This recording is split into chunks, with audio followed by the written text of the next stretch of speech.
El corazón perdido de Bárbara Cartland, capítulo 5.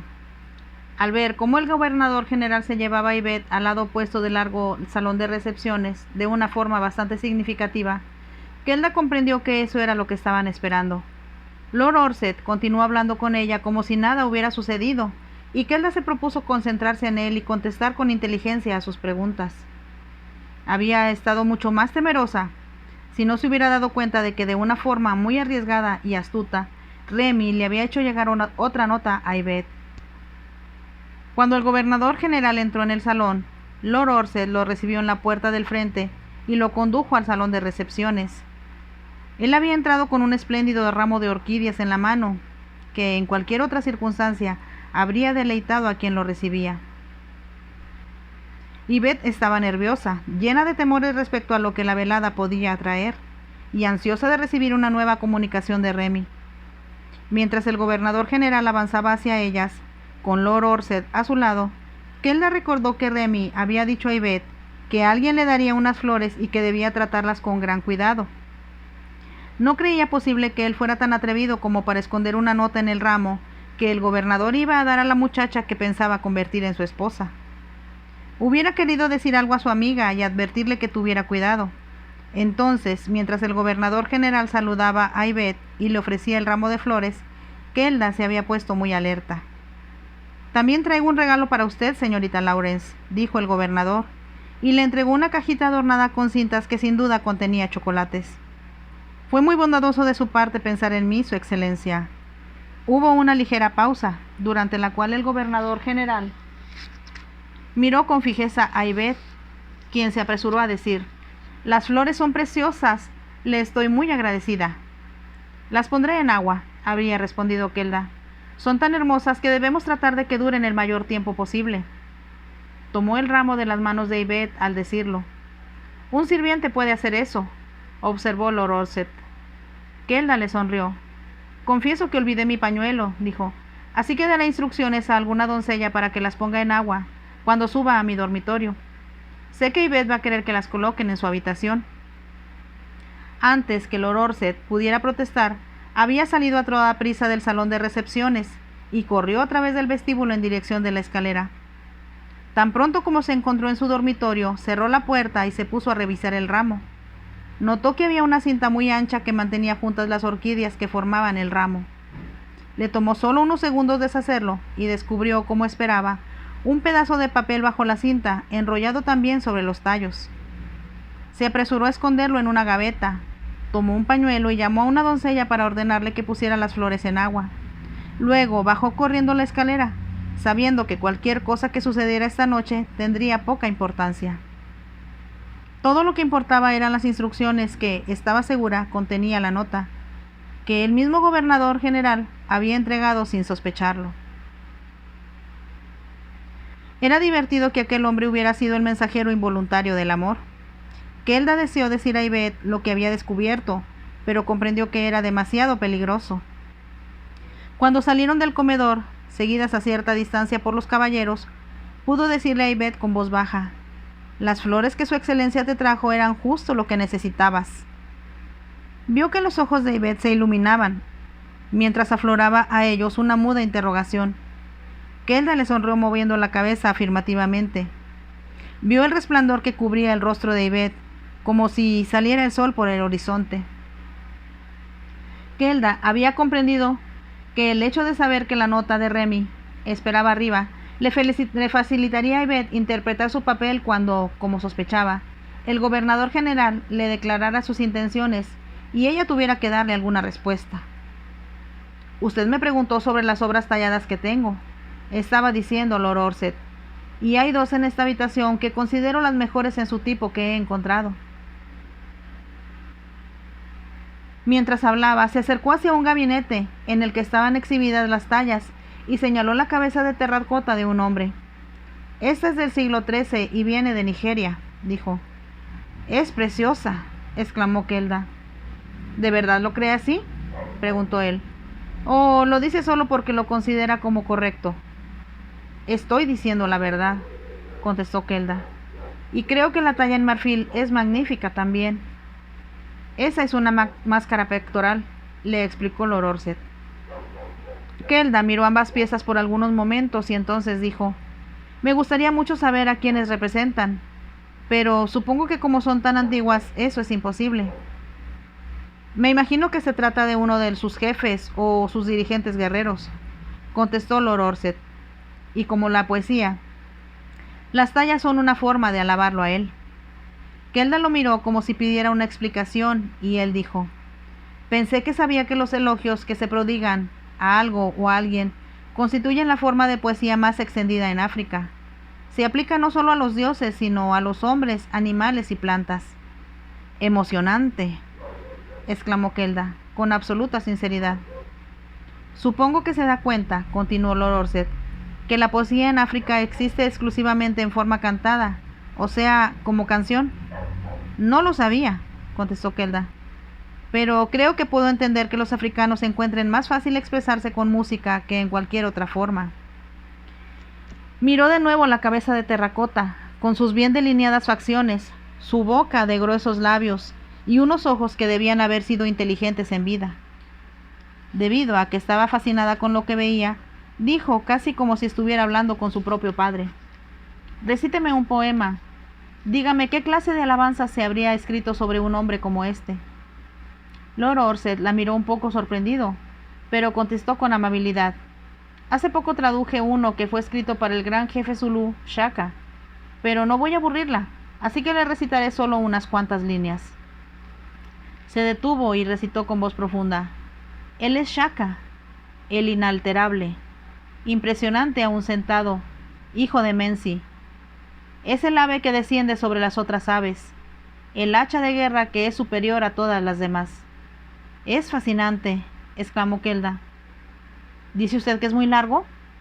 Se lleva numerosas páginas en mi libro, contestó Lord Orsett con una sonrisa. Los Ijaba, o sea, las canciones de los cazadores casi siempre toman tanto tiempo como las mismas cacerías. Kelda se echó a reír. Entonces, al volverse, vio que Yvette avanzaba hacia ellos procedente del otro extremo de la habitación. No parecía muy agitada, pero a Kelda le pareció que el gobernador general mostraba una sonrisa de satisfacción en los labios. Creo que debo irme ya, dijo el gobernador a Lord Orsett, cuando llegó a donde ellos estaban siguiendo a Yvette. Tengo planes para hacer una gran fiesta en el palacio pasado mañana. Estoy seguro de que será una fiesta magnífica, comentó Lord Orsett. Kelda advirtió que dirigía una mirada penetrante a Yvette. Estaba segura de que él se estaba preguntando si la fiesta se daría para anunciar el compromiso de su pupila con el gobernador. El gobernador general extendió la mano hacia Yvette. Au revoir, Yvette. Contaré las horas hasta el momento en que nos volvamos a encontrar, dijo. Kelda notó la emoción que había en su voz y también se dio cuenta de que había llamado a Yvette por su nombre de pila por primera vez y de que, después de mirarla por un largo momento, se llevó la mano de ella a los labios. Kelda percibió el leve estremecimiento que sacudió a Yvette al contacto de los labios de él, pero le pareció que era casi imperceptible y confió en que Lord Orsett no lo hubiera notado. El gobernador general se volvió entonces a ella. Au revoir, señorita Lawrence. Au revoir, su excelencia. Y gracias por el presente. Fue muy amable de su parte. Fue un placer para mí, contestó el gobernador general con galantería. Salió de la habitación acompañado de Lord Orsett, y cuando no podían escucharlas, Yvette preguntó en un susurro: ¿Hay carta de Remy? Sí, contestó Kelda, está arriba en mi dormitorio. Aunque tenía miedo de que alguien las oyera, preguntó: ¿Qué te dijo su excelencia? ¿Qué esperabas que dijera? Me dedicó increíbles lisonjas y dijo que esperaba que fuéramos muy felices cuando nos casáramos a fin de mes. ¿Y qué le contestaste? Contesté que todo eso había sido una gran sorpresa para mí y que aunque me sentía profundamente honrada por su proposición, esperaba que me diera un poco de tiempo para acostumbrarme a la idea de casarme, sobre todo con alguien tan distinguido como él. Kelda lanzó una pequeña risita. Fue muy astuto de tu parte. Traté de pensar que no era yo la que estaba hablando, respondió Yvette, sino una mujer en una obra teatral, una obra que debía tener un final feliz. Y lo tendrá, le aseguró Kelda llena de confianza. Pasó mucho rato antes que pudiera dar las buenas noches a Lord Orsett y subir a sus habitaciones, pero cuando se despidieron de él, Lord Orsett dijo a Yvette: Tengo entendido que has hecho a mi amigo, su excelencia, un hombre feliz en extremo. Me alegro que hayas tenido el suficiente sentido común para ello. Debo felicitarte por tu conducta esta noche, lo mismo que por la de anoche durante la cena en el palacio. Me alegra que estés satisfecho conmigo, tío David, contestó Yvette con suavidad. Kelda temió que Lord Orsett fuera a referirse a Remy y a decir que se sentía aliviado de que hubiera terminado aquel romance. Como no se atrevía a confiar demasiado en Yvette y temía que se dejara llevar por sus sentimientos, se apresuró a decir: Creo, milord, que como ambas estamos muy cansadas y un poquito rígidas a causa de la cabalgata de esta mañana, será mejor que nos acostemos cuanto antes. Tiene usted mucha razón, señorita Lawrence, asintió Lord Orsett. Buenas noches. Buenas noches, milord. Buenas noches, Yvette, añadió Lord Orsett. Creo que estás aprendiendo a apreciar el atractivo de Senegal, y como será tu futuro hogar, hay muchas cosas más que me gustaría mostrarte. Tal vez mañana temprano te sientas con fuerzas suficientes para que nos alejemos un poco más de lo que lo hicimos hoy. Me encantaría, contestó Yvette. Buenas noches, tío David. Se volvió con ansiedad incontenible, y cuando empezó a caminar apresuradamente, Kelda deslizó su brazo a través del de ella y la obligó a moverse con más lentitud. Tenía la impresión de que Lord Orsett podía ser más perceptivo de lo que ellas pensaban. Él podía recordar y considerar extraño que ella hubiera subido el ramo de orquídeas por sí misma, en lugar de ordenar que lo hiciera una doncella. ¡Con cuidado!, advirtió a Yvette entre dientes, y con voz alta añadió: Siento el cuerpo muy rígido. Me vas a tener que ayudar a subir por la escalera, como si fuera una anciana. Para mañana te sentirás bien, contestó Yvette. Eso espero, murmuró Kelda. Ambas se daban cuenta de que Lord Orsett podía escuchar lo que ellas estaban diciendo, pero no volvieron la vista y continuaron subiendo con lentitud la escalera, para después caminar por el pasillo que conducía a sus habitaciones. Las doncellas las estaban esperando. Yvette tuvo que ser paciente hasta que por fin se retiraron y se quedaron solas. Entonces corrió hacia la puerta que comunicaba con la habitación de Kelda para preguntar: ¿En dónde está la carta? Enséñamela pronto. Me volveré loca si tengo que esperar un segundo más. Sé lo que estás sintiendo, contestó Kelda, pero queridita, tienes que ser muy cuidadosa. Abrió la gaveta y encontrando la carta donde la había escondido, la puso en manos de Yvette. ¡Oh, Remy, Remy, te amo!, exclamó Yvette y besó el papel antes de abrirlo. Se lanzó a la cama de Kelda y cuando había leído solo la mitad de la carta, levantó la vista, los ojos brillantes como estrellas, para decir: Mañana, nos vamos mañana. No puedo creerlo, exclamó Kelda con voz ahogada. ¿Pero cómo? Dime cómo. Todo está aquí, respondió Yvette. Deja que te lo lea. Se sentó sosteniendo la carta en la mano, y por un momento pareció tan excitada que le fue imposible convertir en palabras lo que leía en sus ojos. Al fin empezó a leer. Te amo, mi adorada, y sé que es imperativo que nos vayamos inmediatamente, antes de que las cosas se vuelvan más complicadas y difíciles de lo que lo están en estos momentos. Me doy perfecta cuenta de que estoy corriendo un grave riesgo enviándote esta carta con las flores que su excelencia te llevará.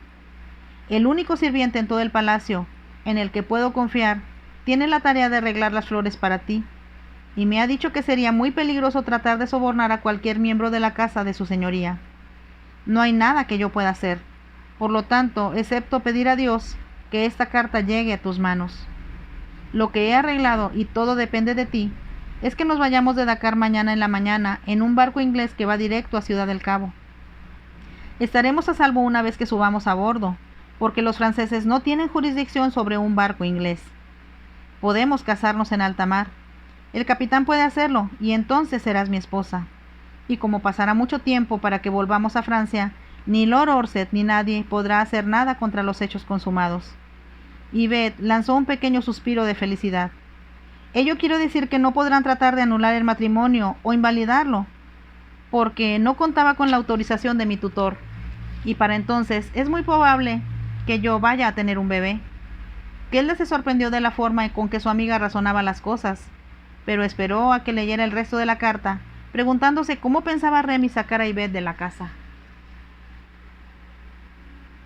Después, escribe muchas cosas lindas, continuó Yvette, sobre lo que sentirá cuando estemos casados, pero esta es la parte importante. Continuó leyendo. Según he investigado, porque ya te puedes imaginar que cuanto uno hace en Dakar es conocido por todos, tu tío sale a montar todas las mañanas. Hoy tú y Kelda lo acompañaron. Mañana, sin duda alguna, saldrá a la misma hora, a las 7. Pero tú te sentirás bien, tú no te sentirás bien, y Kelda irá sola con él. En el mismo momento en que se vayan, yo estaré en algún lado escondido, observando sin ser visto. Luego, llegaré a la casa con un carruaje y le diré al jefe de los sirvientes que el gobernador general ha recibido noticias de que uno de tus familiares está en peligro y que debes partir en el acto hacia Francia. Debes estar lista y reunirte conmigo tan pronto como llegue. Nos iremos entonces a toda prisa al muelle y abordaremos el barco unos minutos antes de que zarpe, lo cual será a las 7:30. Kelda lanzó una leve exclamación ahogada e Yvette dijo: ¿Puede alguien ser más listo que Remy? ¿Te das cuenta de que los sirvientes estarán demasiado sorprendidos para hacer otra cosa que obedecer sus órdenes? Y nosotros estaremos lejos de Dakar antes que tú y mi tío regresen. Me parece que podría dar resultado, dijo Kelda. ¿Y qué me dices de la ropa? ¡La ropa!, exclamó Yvette. Luego levantó las manos diciendo: Por supuesto, Remy se ha olvidado de eso. ¿Cómo puedo llegar hasta Ciudad del Cabo solo con lo que tengo puesto? Kelda no contestó, y después de un momento Yvette dijo: Pero nada importa, me iré desnuda si eso significa que puedo casarme con Remy y no volver a ver nunca al gobernador general o al tío David. Espera un momento, dijo Kelda. Tengo una idea. ¿Cuál? No podemos pedir que nos suban un baúl. Les parecería extraño y es muy probable que se lo dijeran a tu tío. Pero no hay nada que te impida ser poco convencional y llevar tu ropa contigo, envuelta en sábanas. Yvette la miró desconcertada por un momento y después dio un grito de placer. ¡Oh, Kelda, Kelda! ¡Eres tan inteligente! Por supuesto que puedo hacer eso. A los sirvientes le va a parecer extraño, pero no importa lo que ellos piensen. Tendremos todo listo aquí, y mientras Remy vigila desde afuera la casa para verlos a ustedes partir, yo los observaré desde el interior de la casa. Entonces haré que las doncellas bajen los bultos y los llevaremos con nosotros en el carruaje. Las dos jóvenes se pusieron de pie y en aquel momento Kelda tuvo otra idea. Debemos tratar de convencer a Lord Orsett de que no estás lo bastante bien como para ir a montar. Por lo tanto, sería conveniente que cuando la doncella venga a buscarte te vea en la cama. Así que debemos usar mis sábanas y no las tuyas. ¿Crees de veras que si piensan que estoy pretendiendo estar enferma o cansada, se lo dirían al tío David? No lo sé, pero sería correr riesgos innecesarios. No sabemos si él te esté vigilando, y sería un error de nuestra parte considerarlo menos astuto de lo que es. Se detuvo por un momento y se concentró, frunciendo el ceño un poco antes de añadir: Por supuesto, él está sorprendido de que te muestres tan sensata y de que, desde la primera noche, no hayas vuelto a mencionar a Remy, con quien le dijiste que estabas comprometida en matrimonio. Estamos dependiendo del hecho de que él no parece saber mucho de mujeres, observó Yvette. Pero es un hombre muy inteligente, contestó Kelda. Ya no se muestra tan desconfiado como antes, pero no dudo que le sorprenda un poco que hayas aceptado la propuesta de matrimonio del gobernador general sin protestar, o sin siquiera sugerir que el matrimonio se posponga un mes o más. Comprendo lo que quieres decir. Tal vez fue un error. Ahora ya no tiene importancia. Pero no debes cometer más errores. Las doncellas vendrán a despertarnos como lo hacen todas las mañanas a las 6:30, y solo yo estaré levantada ya. Tú no les harás caso cuando descorran las cortinas, y yo bajaré a decir a tu tío que te sientes muy cansada, y a asegurarle que prefieres pasar la mañana en cama. Tendremos que arreglárnoslas con tus 2 sábanas nada más, en lugar de usar las 4 como dices, comentó Yvette con sentimiento práctico. Les llevó mucho tiempo colocar los vestidos más atractivos y costosos de Yvette en las sábanas y prender estas con alfileres para que pudieran llevarse con facilidad al carruaje y de este al barco. Solo cuando no había ya más espacio para más, decidieron usar la sábana del fondo de la cama de Yvette. En ella envolvieron los sombreros y las sombrillas, llenaron una funda de almohada con zapatos y cuando todo estuvo listo, escondieron los enormes bultos blancos en el guardarropa de Kelda. Yvette le echó los brazos al cuello a su amiga y dijo: Gracias, gracias, oh queridísima Kelda. Si en verdad puedo escapar mañana, te estaré agradecida por el resto de mi vida. Tienes que escapar. Si eso falla, estoy segura de que nunca tendrás otra oportunidad. Lo sé, repuso Yvette, y me pasaré el resto de la noche orando. Se dirigió a la ventana al decir esto y levantó la vista hacia las estrellas en el cielo, como si estuviera hablando a Dios, invocando su ayuda. Sé una cosa, Kelda, dijo, y es que si Remy y yo nos vamos a casar en el barco, tan pronto como lleguemos a Ciudad del Cabo buscaremos una iglesia católica en la cual podamos casarnos de acuerdo con nuestra religión. Estoy segura de que Remy ha pensado ya en eso, sonrió Kelda. Él piensa en todo. ¿Te sorprende que esté tan enamorada? Creo que es un hombre muy inteligente. Y tú también lo eres, contestó Kelda. Y cuando él sea primer ministro de Francia, sin duda serás el tipo de esposa que corresponde a su categoría. Ambas, a punto de las lágrimas, se echaron a reír con evidente nerviosidad. Yvette abrazó a Kelda de nuevo, y como las dos comprendieron que era necesario descansar, considerando lo que les esperaba al día siguiente, se fueron a la cama. Apenas amaneció, a Kelda le costó mucho trabajo quedarse quieta en el lecho.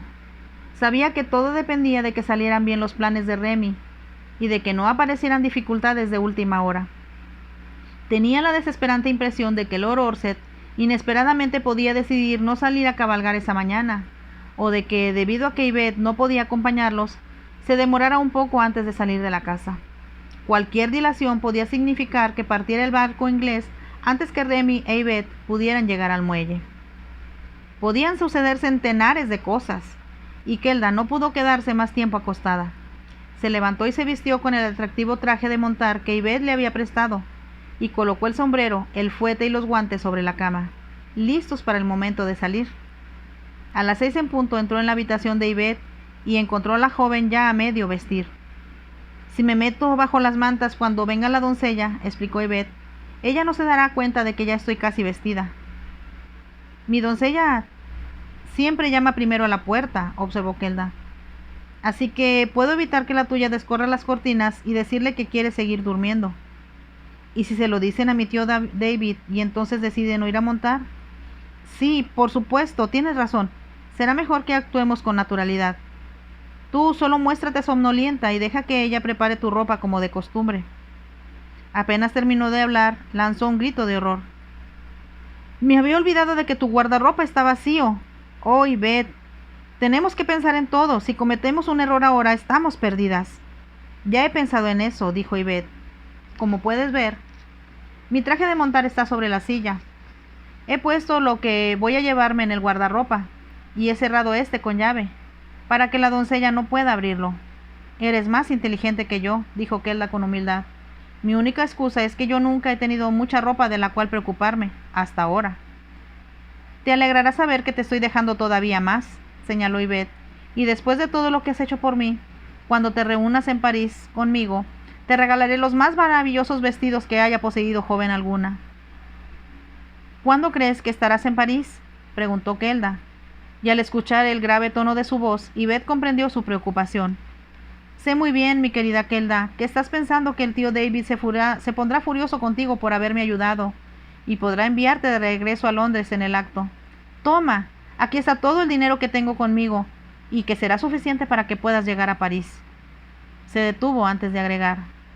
Como Remy sugirió, cuando llegues debes ir a la casa de mi tía y esperarme allí. Yo le escribiré a ella y enviaré la carta en cuanto desembarquemos en Ciudad del Cabo, para contarle lo sucedido. Pero aquí tienes, mientras tanto, una carta de presentación que explica lo importante que eres para mí. ¿Cómo puedes pensar en mí en estos momentos?, exclamó Kelda. Por supuesto que pienso en ti, porque te quiero. Si no hubiera sido por tu intervención, por la astuta forma en que me hiciste representar el papel adecuado ante el tío David, estoy segura de que a estas horas estaría encarcelada, en un calabozo o encerrada bajo llave en un desván, donde Remy no podría alcanzarme. No quisiera convertirme en una carga o en una molestia para ustedes, observó Kelda. Jamás serás eso, le aseguró Yvette. Remy y yo cuidaremos de ti, y una cosa te prometo, nunca volverás con esa horrible mujer del seminario. No podría permitir que volviera a tratarte del espantoso modo en que lo hacía antes de que viniéramos aquí. Por las mejillas de Kelda descendieron las lágrimas.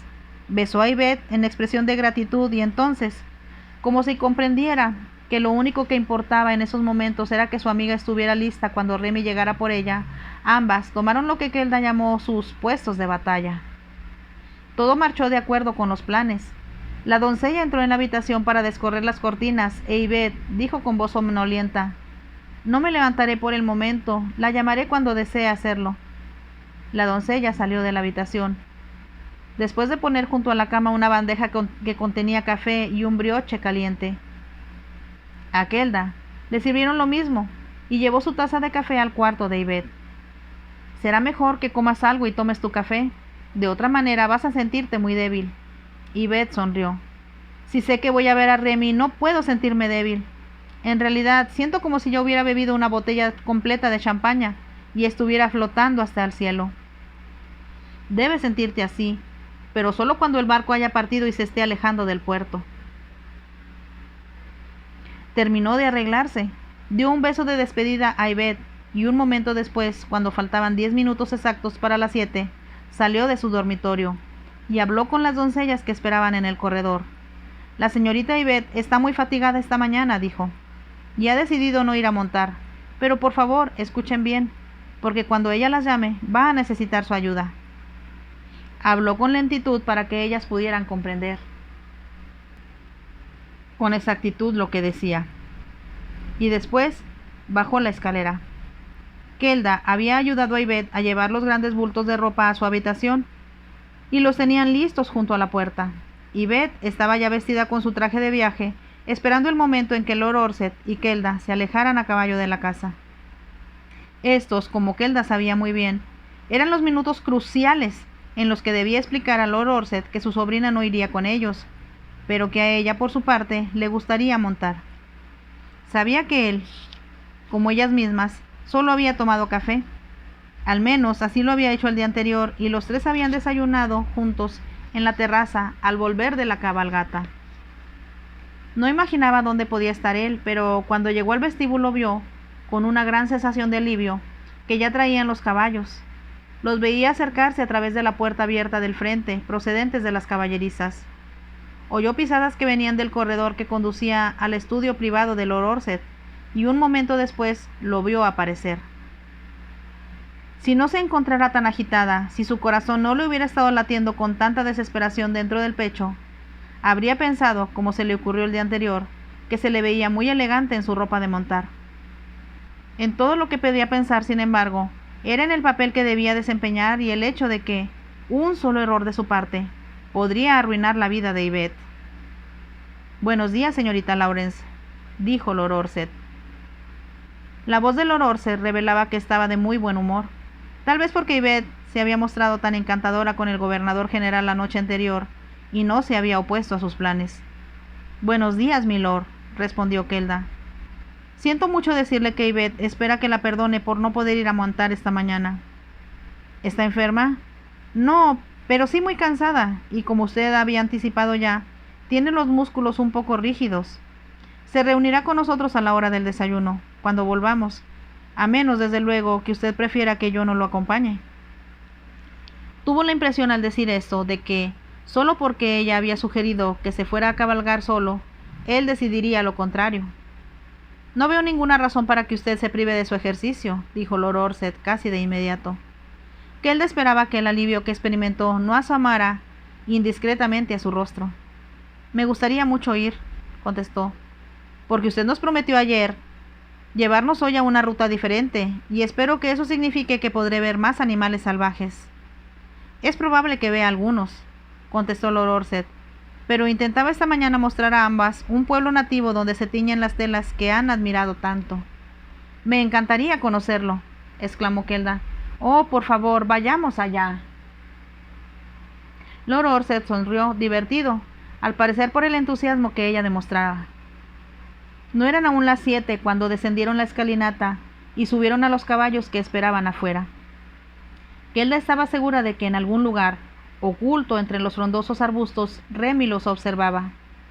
Le hubiera gustado poder hacerle alguna señal con la mano diciéndole adiós y expresarle de algún modo su alegría al ver que el plan estuviera dando resultado.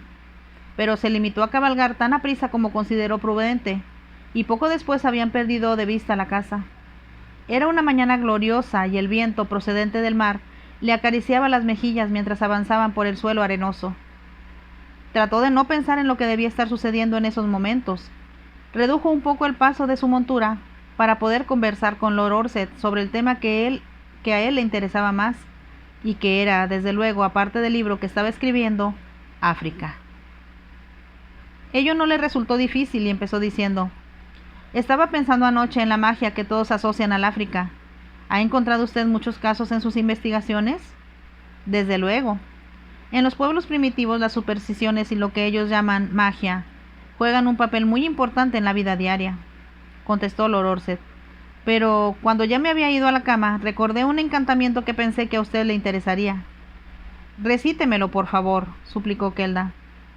Un adivinador Ivo, por ejemplo, invoca a la verdad antes de consultar sus huesos, explicó Lord Orsett, y es, creo, un esfuerzo poético de considerable mérito. Levantó la barbilla un poco, como si estuviera mirando hacia lo desconocido al recitar. ¿Qué nos traerá el día de hoy? ¿Triunfo o fracaso? ¿Vida o muerte? ¿Cuál es el mal espíritu que arroja su sombra entre la verdad y yo? Me gusta eso, exclamó Kelda, pues sentía que era particularmente aplicable a lo que estaba sucediendo en esos instantes. Se preguntó si de algún modo, por percepción natural o por alguna oscura razón, él presentía que algo extraño estaba sucediendo. Se hizo el silencio por un momento y ella agregó después: estoy ansiosa de leer su libro algún día. El primer volumen está ya casi terminado. Kelda lo miró con expresión interrogante y él sonrió levemente al decir: si cree que no le resultará difícil leer el manuscrito, puedo prestárselo. Me encantaría leerlo, contestó Kelda con sinceridad. Entonces recordó que, una vez que volvieran a casa, no tendría oportunidad alguna de hacerlo, ya que no permanecería allí más tiempo del necesario para recoger sus pertenencias y ser enviada de regreso en el primer barco disponible. La deprimía la idea, porque en el poco tiempo que llevaba en Dakar, había visto muy poco del país y conocido muy apenas a su gente. Al pensar en lo que se perdería, cabalgó en silencio y por ello se sorprendió cuando Lord Orsett le preguntó: ¿qué le preocupa tanto? Kelda lo miró asombrada. ¿Cómo sabe que estoy preocupada? No soy tan obtuso ni falto de sensibilidad como usted me considera. Kelda, aterrorizada, pensó que él iba a decirle que conocía muy bien sus planes para que Yvette escapara, y que en esos momentos ella estaba ya encerrada bajo llave en su dormitorio, sin la menor posibilidad de poder huir con Remy. En cambio, él continuó: creo que usted es una persona extraordinariamente sensitiva, señorita Lawrence, y como yo lo soy también, sé, sin duda, que algo la inquieta. Si así es, contestó Kelda, no vale la pena pensar en ello, en un ambiente tan bello como este. Continuó adelante y al volver la mirada al frente exclamó: mire, estoy segura de que ese es el pueblo nativo. Ya veo los techos puntiagudos de las casas. Tiene razón, reconoció Lord Orsett. Sin embargo, espero que me hable de su problema o del motivo de sus preocupaciones cuando volvamos a casa. Como Kelda encontró tantas cosas fascinantes que ver en el pueblo, y debido a que temía las revelaciones que los esperaban cuando regresaran, logró pasar mucho rato, no solo inspeccionando las telas, sino escuchando música. Un joven alto, de anchos hombros, tocó una cora, la gran calabaza redonda de cuerdas hechas con fibras retorcidas, que actuaba como instrumento de percusión para ella y Lord Orsett. Producía un sonido claro, bastante sutil, que, según comprendió Kelda, debía ser un fondo perfecto para los cánticos o como parte de la orquesta que acompañaba a los bailarines. Lo que ahora necesitan ver, Yvette y usted, dijo Lord Orsett cuando volvían a casa, son los bailes. En Senegal las danzas expresan todos los aspectos de la vida, y los danzantes usan campanitas o cascabeles alrededor de los tobillos, o pequeñas sonajas hechas con semillas de mijo envueltas en hojas. Debe ser fascinante. No pudo evitar el tono triste de su voz, porque sabía que iba a irse de Dakar sin haber visto siquiera a los danzantes, y que estos serían solo algo que tendría que imaginarse en el futuro, del mismo modo como, En años pasados había tenido que imaginarse todo cuanto era hermoso en la vida. Como pensaba que estaba viendo todo por última vez, miró a su alrededor mientras cabalgaban de regreso, tratando de grabar en su alma el recuerdo de los árboles, las flores, los frutos, los animales o la gente del Senegal. Entre una y otra aldea se veían mujeres con grandes bultos sobre la cabeza y a hombres trabajando en el campo, usando herramientas de madera, las cuales sin duda se remontaban a tiempos muy antiguos. Por fin apareció el mar, y recortando su silueta contra el cielo, el techo de la casa de Lord Orsett. El corazón de Kelda empezó a palpitar con angustia. Tenía los labios secos y le resultaba difícil responder a lo que Lord Orsett le decía. Dos palafreneros esperaban frente a la puerta, y se dirigieron a la cabeza de los caballos, mientras Lord Orsett desmontaba. Luego se acercaron a Kelda para ayudarla a bajar al suelo. Ella ya había levantado una pierna y empezaba a deslizarse hacia el piso, y cuando subía la escalinata sintió deseos de que el suelo se abriera a sus pies y se la tragara. En el vestíbulo esperaba, junto a los sirvientes, el anciano que había ido a recibirlas a la llegada del barco. «Buenos días, Bonnier», dijo Lord Orsett, con cierta sorpresa, como si no esperaba encontrarlo ahí. «Debo informar a su señoría», dijo el señor Bonnier, «que tan pronto como usted se fue esta mañana, llegó un carruaje del palacio con un mensaje de su excelencia, a fin de informarnos que uno de los familiares de la señorita Yvette estaba gravemente enfermo en París y que ella debía partir en el acto en un barco que zarpó de Dakar esta mañana a las 7:30. Mientras el señor Bonnier hablaba, Lord Orsett se había quedado inmóvil, escuchándolo, y casi como si le hubieran ordenado que hiciera lo mismo, Kelda escuchó también, sin poder moverse. ¿Y la señorita Yvette tomó el barco entonces?, preguntó Lord Orsett después de una pausa. Tengo entendido que sí, milord. Ella se había ido cuando me informaron de lo que había sucedido. ¿Quién vino del palacio a recogerla? Kelda contuvo la respiración. No conozco su nombre, milord, contestó el señor Bonnier, pero me han dicho que era un joven, y tengo entendido que es uno de los agregados al servicio de su excelencia. Lord Orsett apretó los labios y ahora, por primera vez desde que el señor Bonnier había empezado a hablar, miró a Kelda. «Quiero hablar con usted, señorita Lawrence», dijo, y el tono de su voz hizo temblar a Kelda. Caminó a través del vestíbulo y ella lo siguió, y un momento después él abrió la puerta de la habitación a la que las dos jóvenes habían sido conducidas al llegar el primer día. Cuando ella entró, él hizo lo mismo, y cerrando la puerta se volvió a mirarla. «Usted sabía que esto iba a suceder», dijo con voz aguda. «Exijo una explicación». Por un momento Kelda pensó que no iba a poder hablar. Entonces, con una voz que ella trató de que sonara tranquila, pero que reflejaba con toda claridad su temor, contestó.